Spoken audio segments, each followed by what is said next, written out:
joog walaalkay dawladda Ireland oo ku siinaysa 92,000 oo dollar hadaa u guurtid sidee intee u maraysaa talaabteen u qaadaysaa waxaasoo dhan waxa uga boganaysaa YouTube channelkayga ku soo dhigay sida uu apply garay lahayd sida uu codsan lahayd 92,000 lacag yar ma ahan inaa fadhisid waa laga fiican yahay 92,000 oo dollar deel ma ahan markii isku day inaa xariisatid waxaan waa calaf waana nasiib hadaa calaf u leedahay waa hele hadaadan calaf u lahaynna ma arkaysid laakiin dhaqdhaqaaq muuji dadaal muuji wixii caawimaada garabkaaga taaganahay waxba kaama hagranahay videogaasan wax walba uga bogan kartaa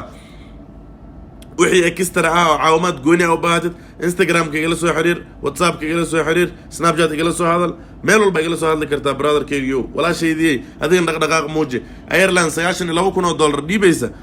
dibidii dhan dada loo baahan yahay dhalinyaro la'aan baa jirta adiga dhalinyaro ah adaa wax qabsan lahaa adaa fadhiga kici lahaa markii aad dhaqaaqdid muuji wixii caawimaadana garab haysata